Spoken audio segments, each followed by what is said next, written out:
Coming up, we're finally not doing a pre-recorded show, so that means we're actually talking about news that is current as well as really old. From the Bob Varley studio in Orlando, Florida, this is the Universal edition of the Diz Unplugged.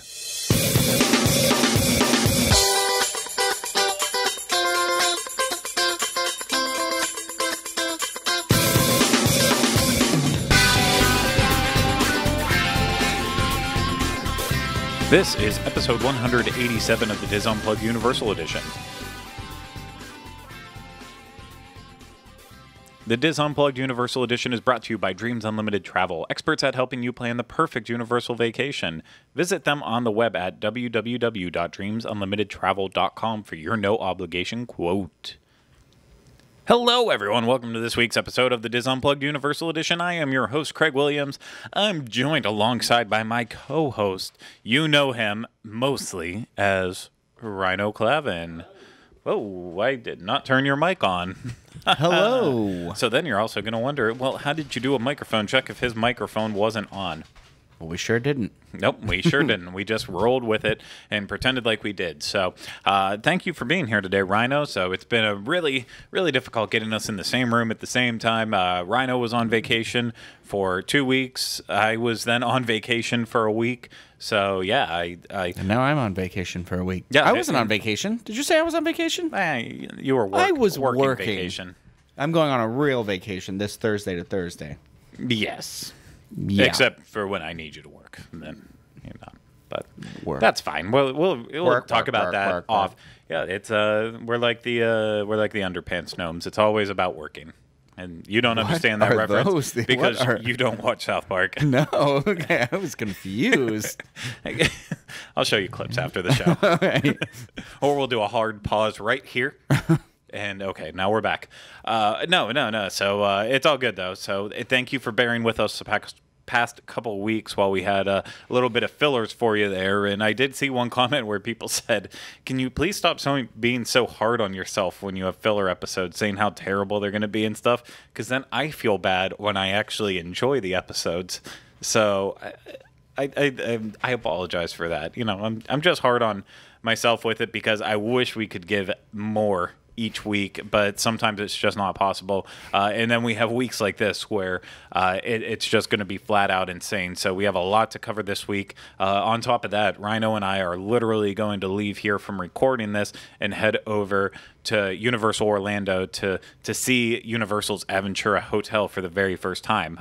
And the day this is released, I will actually be staying there. Ryno will not. So we're going to have kind of a joint coverage. So we're gonna mix our coverage for next week's show. It's going to be kind of a mixture of my time there, staying at the hotel alone, reviewing it, and then Ryno will also be in there for portions where we talk about our preview of it too. So that way you get some of his thoughts. Because obviously we're going to walk in, we're going to see parts of it, we're gonna experience a little bit of it, but he just won't be able to give us that in-depth review of cuddling in the beds and all that goodness like I'm not going this to. time. No, not this time. But we will in the future. We just have to mark the date that we're going to do it, but we are planning on doing it soon. But like I said, we have a lot of news to get over, and so I'm going to jump in right away with a quick one, but a good one. So dates were released for Universal Orlando's Mardi Gras 2019. So they were released about a week ago or so from when this is being released, and it will be, surprisingly, at the same time of year that it is every year. Curveball. Right? February 9th to April 4th, it'll be back right at Universal Studios Florida as always. The parade is going to be nightly as they've done it. So if it's been years since you've done Universal Mardi Gras, it's no longer just on the weekends. It's every single night from February 9th to April 4th. But then, of course, they'll have on the weekends, they'll have specialty acts come in and hit the Universal Music Plaza stage.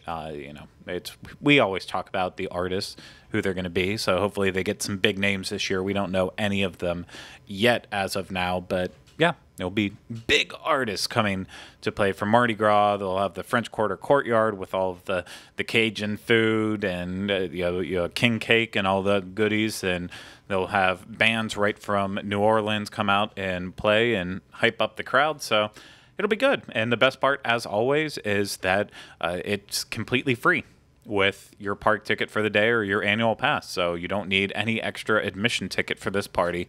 Just show up and enjoy the festivities, as long as you have a ticket. So I'm looking forward to it. I like this time of the year. Usually in that February time period, even though most people associate winter with December, January, in Florida, it's pretty much February is when it's like at its peak best weather. So I love this time of year. Nice, get out, see the parade while it's a little cool outside. Yeah, wear a fun hoodie or a nice jacket. Yeah. Because then, unfortunately, by the time April rolls around and you're like, well, Mardi Gras was 2 months ago. Why are we still celebrating it? By that point, you're also then sweating your balls off. So unless you don't have those, then you'll be sweating off something else. Yabos, as Allison calls them. Yes. Or really Max calls them. Kiss me, I'm Allison. I think you're going to have to probably edit these two parts out, I hope. Oh, no, I'm not. So we're universal. We're edgy. Oh, good. I regret saying that word. I apologize if I've offended anyone. Yabos? But Max loves her yabos. It was in a PG Disney movie. I should be allowed to say it. Yes, if anything, I should edit it out for you bringing up Hocus Pocus when we're talking about Universal. And, well, you brought up Halloween. We're obviously gearing up for the Halloween season, so that will roll us right into our slate of all of the Halloween Horror Nights houses that have been released since we've done a show. And I mean, we're talking almost a month back at this point. So that's the downfalls of when we go on vacation and stuff. We really miss out on some of these announcements. So the one that was released right at the end of July, which I got very excited for right away. I think a lot of people out there are really hyped for it. It's a new original house from Universal Orlando, and it is called Carnival Graveyard Rust in Pieces. So I'm going to, as I always do, I'm going to read from the Universal Orlando official blog's post about it to give you the description of it because, well, they said best themselves. So the pieces and parts of multiple carnivals have gathered and left to rot. Bright colors turn to rust, cotton candy decays, and fun houses cave in. The caramel-coated carnivals of yesteryear have long died, but something sinister has festered within the decay. Welcome to Carnival Graveyard Rust in Pieces at Halloween Horror Nights, where all trespassers must pay with their life. So what's the scary thing? Well, ride parts have become instruments of torture, and walls have been painted in the blood of those foolish enough to enter. These carnies won't stop until they've had their fun-filled revenge. The Twisted House of Terrors is the next installment in 10 haunted houses in our lineup for Halloween Horror Nights 2018. They've announced 3 more since this one, so ignore that last part there. But yeah, so we're going with the old. It's a carnival that's been broken down, decaying, as they've said in all their descriptions. It's going to be sinister, and there's going to be carnies who have kind of gone mad from what I can tell with it. I'm very, very anticipating this because I love the idea of an old, abandoned, rotten carnival. It sounds terrifying to me. I know. It sounded... And then I started to think, why do I like the sound of this so much? And then I realized it's because I loved it at Not Scary Farm last year when we went and did Dark Ride, which was essentially... Oh, yeah. a like your classic stupid little spook house dark ride that you'd see at small carnivals and stuff that was all broken down and long forgotten and just really creepy. But so I think I love the idea of the concept. I'm not saying Halloween Horror Nights and Universal Orlando is ripping off that idea. I don't think that's an original idea to begin with. But it's also, that was like, still had bright colors in it. It was fun. It was goofy. Like they still had this dragon inside from the attraction that it was. This is obviously going to be more on the scary, gross side of things. Yeah. So you don't like carnies? I don't. Carnivals in general make me nervous. Why? I don't know. The traveling folk, you never know what's going to happen. Small hands smell like cabbage. Smell like Austin Powers fear in there for me. Yeah. So this is a little bit lower down on your list then. It's it's gonna make me scared, I think. Yeah. Which is fine. It's one of those, like, it's basic. Not basic. Okay, this isn't as basic as one of the other ones they announced. It's not basic, yeah. But it could end up being the scariest one. I don't know. Yeah, I think for me, like rusty spoons. I agree with that. I think for me, this house, even though everything about it to me says like claustrophobic, like exactly what you said. It's all rusty. It's all gross. You kind of feel trapped in this place. I want to see the opposite, though. I want to see. I was hoping to be a big open wide tent. open. Yeah. I want to see a concept like that where you can see around a lot. Like, and I know that was like the dark ride. Yeah, because in the end you went into that big room, and I remember being like, "This is a lot scarier than I thought a tiny room would have been." But I could even use like a blend of that. It doesn't. It can have its moments. Like but I just in general like the whole color aesthetic of it screams to me like Scarecrow from last year, which was a standout house, just absolutely amazing. So I think this one does have the potential to be absolutely terrifying, and maybe because it has the rust in pieces after it. It could be a house that they redo throughout the years in different forms. This one's rust in pieces. Next one's another fun pun. Who knows? It could be good, but we'll move on to the one that you just kind of hinted at that will probably be a little bit... what was the word? You didn't say basic. Oh, you did say basic. Yeah. Okay. Well, what's that one called, Ryno? Seeds of Extinction. I couldn't remember the first part of it. Yeah, this one's all... I mean, you're going to read the thing in a second. So I'll just let you do that rather than me saying what it is. What would it be like to live in a post-apocalyptic wasteland overgrown with invasive vegetation and the human race wiped from existence? It'd be like living in Florida like this time of year. You'll find out in Seeds of Extinction. So, in this original story, a cataclysmic meteor has struck Earth, causing humans to become extinct and something monstrous to take root. The virulent. I couldn't say it either when I had to read the story in the Daily Fix. I was like, I don't know what that word is. I didn't either. The growth has swept across the planet, covering everything and choking out civilization within moments, creating a tableau of what once was. What appears to be a lush and green graveyard hides the most terrifying and hungry meat eaters. Predatory plants of all species use strangling vines, razor-sharp thorns, and poisonous pollens to encroach from all sides as you invade this new world. And keep an eye out for hidden hints and nods to Halloween Horror Nights past event years. So, oh my gosh, I forgot about this in the article because it's been so long since I read it. From Curse of the Lightning Gulch right there, and then Jack and Eddie's. So of course Jack the Clown is in there. Hopefully I'm putting these photos up on top of it. Otherwise this really doesn't make any sense to it, and you're just listening to me talk about it. Well, if you're listening, clearly it doesn't. You have to seek this one out. But did you ever gosh, what was the name of the movie that came out this past year based on the book, the Southern Reach trilogy? No, not yet. Yeah. I went to look for it the other day. I thought it was highlighted on Netflix, but it was Extinction. It was the wrong movie, and I was like, ugh, I'm not no, this one sounds very similar to Annihilation to me. So if you saw that this year, you know, it's the Natalie Portman, Tessa Thompson vehicle that came out based on the book series that I said, the Southern Reach trilogy, and don't tell me anything. Okay, I won't say anything. If you've seen the previews, you've seen the previews. Otherwise, that's that. It looks like nature. It reminds me of The Happening too, a little bit. Like it kind of gives me that vibe. Like that was the grass trying to kill people, but it seems very like I'm gonna go into a Honey I Shrunk the Kid playground from Hollywood Studios, and it's gonna try and kill me, which that one tried to do anyway. So it's like it's gonna be a lot of grass, a lot of mutant plant things. It just feels very basic. I'm not in a way. I'm not disliking it. It sounds. What I like is it's very different from everything else they've announced so far too. It absolutely is different, and I think you're absolutely right. It is a mixture between Annihilation and The Happening.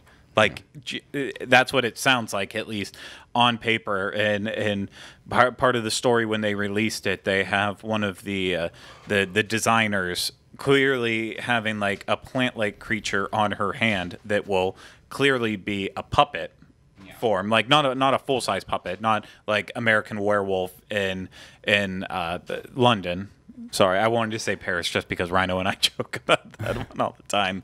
But kind of like a hand puppet. So I'm expecting life-size plants that will come out to scare you. Twisted, the scene in Alice in Wonderland where she meets all the flowers, like a twisted version of that, essentially. Yeah, I would agree with that too. My problem is that doesn't sound scary to me. No.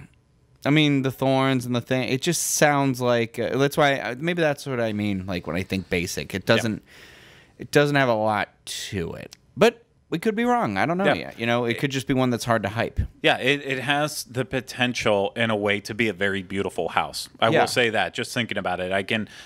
Just anytime, like, there's, I think about in theme parks, when you see, like, green areas that then they bounce the light off of it, a lot of like blues and purples, adds a weird aesthetic to it. I'm not saying that this is what's going to happen in this house, but usually in those forms, like it can be a very, very cool aesthetic. So there's definitely a chance that this one could be beautiful, very interesting, but the concept doesn't have me frightened at all. Yeah. Not even a little bit. So no. It's so I don't know. I don't know. I'm not I mean, it's just one of those where I'm like, okay, well, that's another house. I look forward to this one surprising me because of my expectations for it are so minimal. I think they're going to do the trick where they do all the vines hanging down like they did with Scarecrow, and then the Dust Bowl one. Or was the Scarecrow during the Dust Bowl? I think that's Scarecrow what it was. Dust Bowl. You know, they had all the vines hanging down. So I imagine we're going to go through like that. And how Scarecrow had a lot of the cornfield idea. I could even see Scare Actor like swinging from vines with like the puppets on its hand and like a big vine creature. And, you know, it's going to end, of course, with Seymour. Or Audrey, too. Sorry. Yeah, I was it's just a Rick Moranis lookalike singing to us on the outside. Scared, yeah. Well, now I want that. You go through the whole thing, you find out the only survivor was Rick Moranis. He survived the apocalypse. He knows how to get away from those meteors. Oh, there's potential there for that. So we'll have to flesh that one out on our own. I think that's a Warner Brothers property, so maybe we can get them to do that for their new nighttime experience that they're doing. Yeah. Okay, fantastic. So 2 more houses to go over that were announced. Actually, both of these ones were leaked a little bit early. Someone, I apologize, I don't have it pulled up in front of me right now, but someone was staying at one of the off-site properties right near Universal and noticed that one of the displays had advertisements for 2 houses that weren't currently announced. Oh, that's funny. And, it was pretty comical. So it was pretty much just announced right away because of that. So I'm pretty excited for the one you're about to talk about. Yeah, so I'm going to start with the first one that they announced after this little leak came out, and that is... Yeah, it was the day after Seeds of Extinction. They said Poltergeist. Yeah. So I was like, oh, that's cool. Because it's funny because Poltergeist is like the movie I've been trying to watch the last 2 Halloweens that I just never get to. The remake, clearly? Both. I have only seen pieces. I can only remember pieces of the original. Like I remember the bulldozer in the lawn in the front yard and stuff. And I remember when the lightning storm is happening, she's counting and sitting in front of the TV. And I remember Craig T. Nelson yelling a lot. And I remember the lady saying, "This house is clean. And so I wanted to watch that back to back with the remake for like 2 years now, I think. And I haven't. So now I'm like, I definitely have to. Yeah, I still haven't watched the remake either, which I really like. Jared Harris. And Sam Rockwell is in it too. Yeah, no, I love Jared Harris. Yeah, I really, really love that. But luckily for us, this one's going to be based, because the whole event has its 80s theme to it, this one is going to be based on the actual 82 Poltergeist, which I think that is the absolute right move to go to. Then again, I just admitted I haven't seen the remake, so I can't really say whether or not that would have translated well into a house. But the Poltergeist it's just a classic scary movie. So it's one of those ones. It terrified me as a kid, not as much anymore as an adult, but like you, it's probably been a hot 3-4 years since I've watched it. Well, it was they were always randomly on USA in the afternoon for some weird reason. So I'd like turn on the TV and be like, "What am I watching here?" And it was never the first one; it was always one of the later ones. And I knew because it had the woman in it, the psychic who comes in, and like I remember things coming through like puddles and parking lots and all this other things, and I'm like, "Good Lord, this is terrifying!" Like, so I'm excited. It's kind of cool because the movie's about a haunted house, essentially, in another dimension. So it's like kind of, it immediately is like, oh, I wonder what they're going to do this. The TV, or we're going to walk through the TV, or we're going to do whatever, Well, and it's been featured in a Simpsons Treehouse of Horrors episode. So basically, from what we've learned, is that anytime a movie that the Simpsons have already parodied in Treehouse of Horrors comes to life, then we know it's going to be good. Just like when they did The Shining. But that's just my benchmark for it. If the Simpsons do it, Halloween Horror. You want to get sued? The Shining. I love that so much. Do you want to get sued? Sad part is we're the only two who find ourselves. That is my funny. favorite. That is probably my favorite Halloween, the Treehouse of Horror episode. Yeah. And it ties to Universal these days too. Well, I guess Disney now, but whatever. Well, in between. It's all relative. But no, I think this was a great move. So I don't know how the general public feels about Poltergeist. I don't know if it's a big grab in terms of getting people to come in. Like last year, having The Shining, that's a name. Like that's The Shining. Everyone knows The Shining. Everyone's seen it if they're a fan of horror. I'm not sure, has Poltergeist legacy really lived on? I think it's like a name you hear and you know it. Like it's like it's not like Child's Play or Chucky or Jason 13th. or any of those things, because they're the slasher films of the 80s that have a singular character that travels through, whereas like Poltergeist is a little more surreal, I guess, or existential almost, or not existential, that's not the right word, but so it's, other than the woman who was the psychic, it doesn't really have like I guess it doesn't have that same type of thing, it's like a scary movie. I think it's still like, if you're a person who enjoys horror movies, this is like we gotta see it, Oh, I love it. Steven Spielberg, come on. I love it, but we'll have to see if that's enough to draw people in. I mean, they've already announced enough out there. So with Stranger Things, that's the hot ticket item. Didn't Joe Johnston direct Poltergeist? Somebody. Yes. Okay, I was going to say somebody, because I know Steven Spielberg produced it, and it was somebody he's friends with. Yeah, Joe Johnston directed that, and then Joe Dante did Gremlins and Jumanji. Yes. And Jurassic Park 3. Yes. Well, no. Joe Dante. I was thinking Joe Johnston. He did Jurassic Park 3 and Captain America are the same director. Joe Dante did do Gremlins and Poltergeist. You are correct. I was getting two people merged into one. I think I was too. Actually, so I'm gonna just check that real quick since we brought it up. And Universal is all about movies, so yes. Except we're also about getting movies wrong, and that's where I want to step in. And someone actually thought that I didn't realize that there was a 1933 King Kong movie, because I guess the way I said it when we were talking about it, you did reference the 70s one, and then but that was the basis for the attraction. Yeah, was the 70s King Kong, and I obviously know that the 33 King Kong is a thing, and we even talked about it. We talked about RKO. I know that there was an original King Kong, and the 70s one wasn't, but the ride was based off of the 70s one, so. That's just thrown in there like that. It was actually Tobe Hooper that directed Poltergeist, who directed Texas Chainsaw Massacre. Are you serious? Yeah, Steven Spielberg wrote the screenplay along with Michael Grass. I remember that because it was originally supposed to, like E.T., this is how E.T. started, and they split like into two films, and one was Poltergeist. And so I could have sworn it was the same guy who did the other one, but yeah, Tobe Hooper. Texas Chainsaw Massacre thing. Yeah, that's so weird. I would have thought, I know Texas Chainsaw Massacre is like the big one, but I would have thought Poltergeist would have been like this guy did Poltergeist. I completely agree with you. Wow. I just think it's interesting because Steven Spielberg has the history with Universal, so it's kind of cool that at Halloween Horror Nights we have this property that Steven Spielberg had a big influence on. Yep. Oh, I agree with you. So, and so we already mentioned with Poltergeist, talking just briefly there on how iconic it is as a movie to draw people in.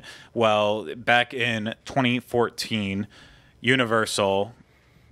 Joe Dante did direct Gremlins. We were correct about that. I know that for sure. When it comes to Gremlins trivia, I'm on my game on Gremlins trivia.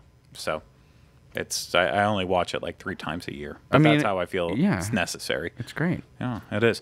So I mentioned in 2014, in terms of iconic characters and iconic films, Universal Orlando decided to do Halloween.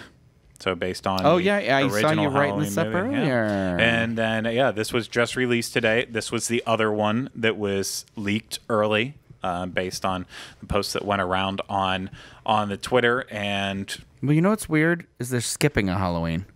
Oh, well, because never mind. Yeah. I know why. So, and then of course in 2016 we had Halloween 2, but we called that house Halloween Hell Comes to Haddonfield. And then this year, 2018, so I like the progression we're going with here. We have Halloween 4, the return of Michael Myers. So as Ryno just pointed out, yes, they are skipping Halloween 3, Season of the Witch, which I am... Season of the Witch. Yeah, if only. I'm gravely disappointed about that. I love Halloween 3.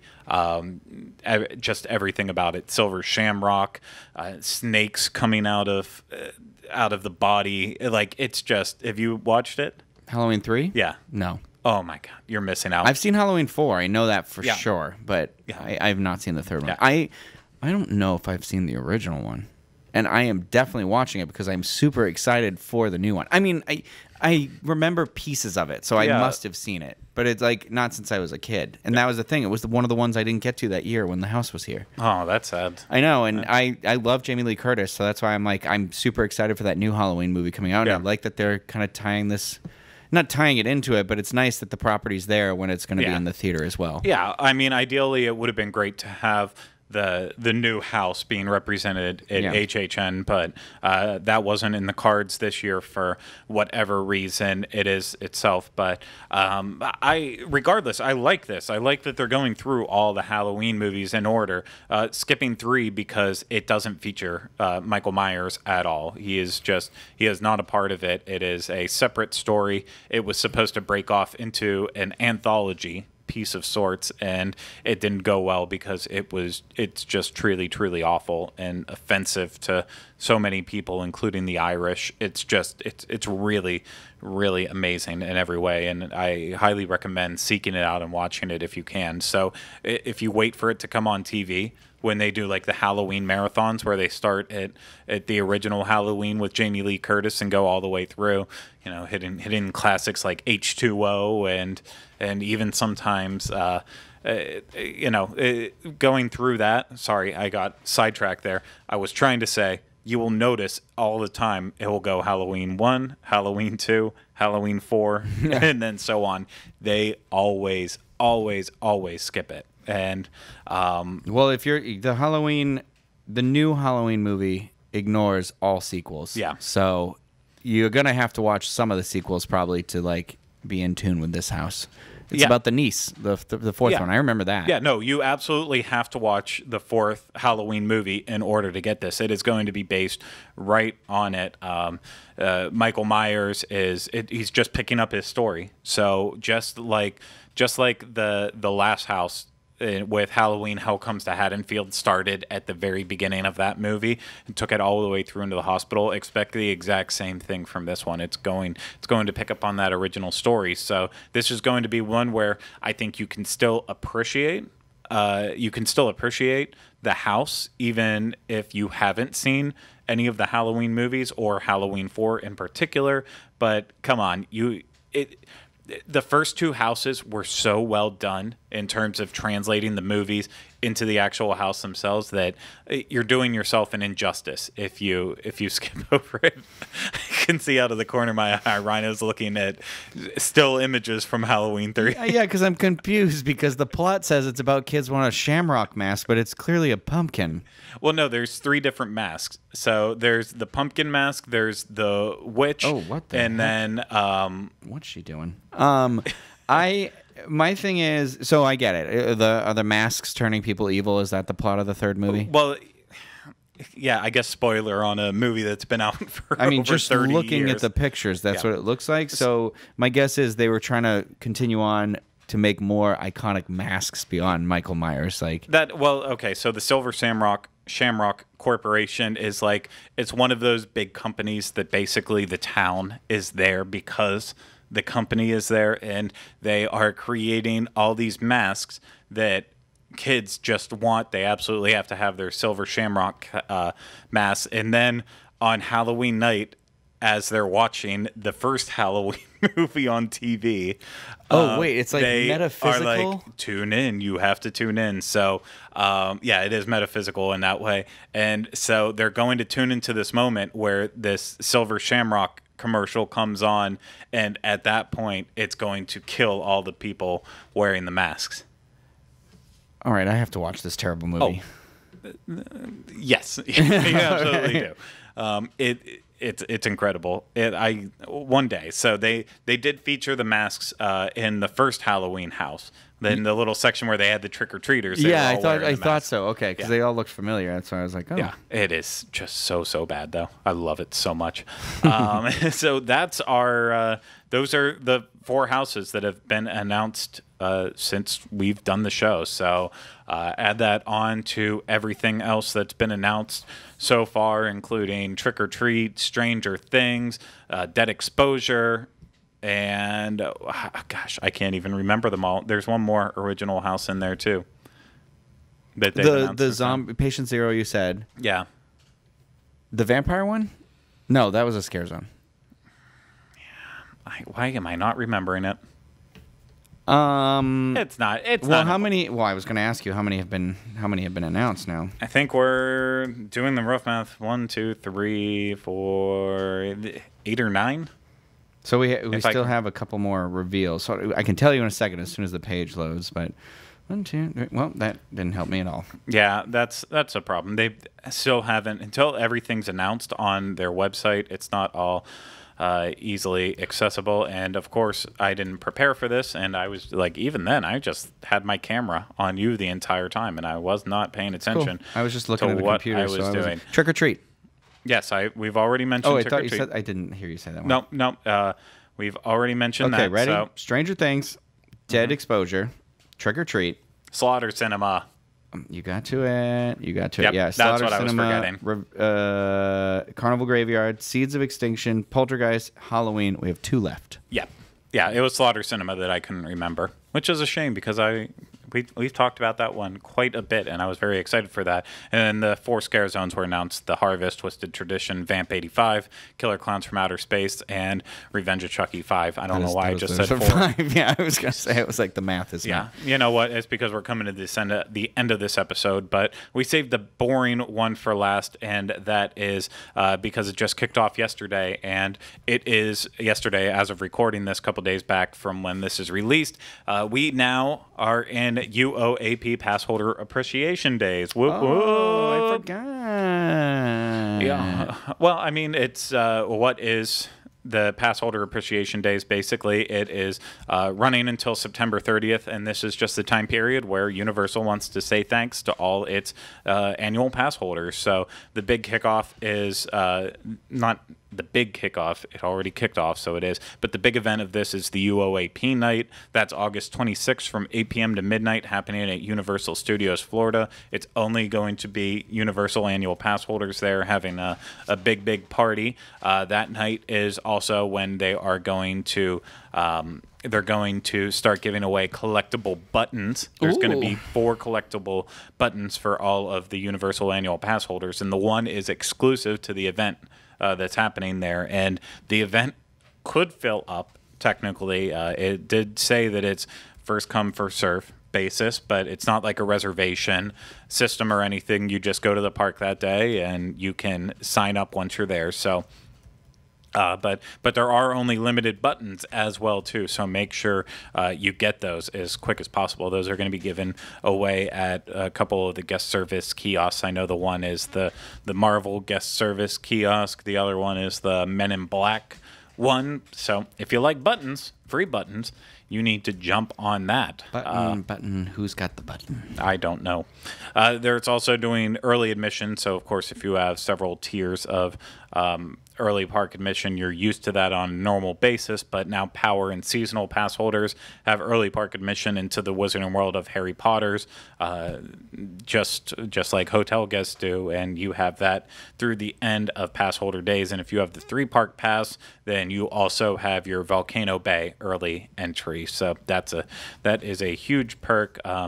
There are lots of discounts happening out there for everyone during annual pass holder appreciation days. So we have the full list over at our website of stuff if you're a Universal annual pass holder. I'm not going to go on to it for too long because I genuinely know that most of you out there probably aren't annual pass holders that are watching, so I'm not going to bore you with it. But if you are, here's your reminder. It's happening right now. Don't forget about the party, especially on August 26th. I'm probably going to be there this time. I didn't get to go last year to the party. I went to the first year that they did an annual pass holder party over at Islands of Adventure. Had a great time just walking around, taking pictures, having fun. So hopefully I'll be able to go to this one. I will go, but hopefully I will be able to go, if that makes any sense. But that's it for all the news until I find out that something else happened, and then I'll just splice in myself talking about it real quick. I'm not going to. But thank you, Ryno, for having this discussion with me. Okie dokie. Yes. And thank you out there to everyone who listened and watched this. We really do appreciate it. We do it for you.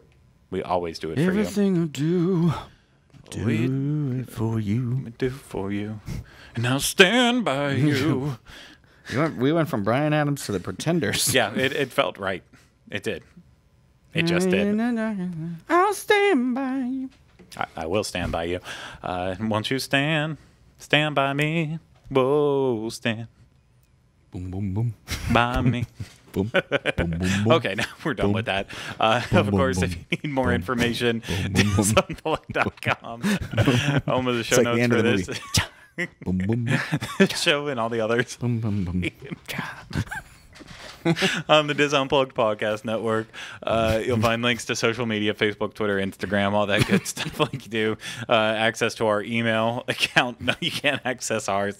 You can Here you'll find all of our social security numbers, our debit card information, anything you want. You can find all that there. You can email us through that. UOpodcast@dizunplugged.com.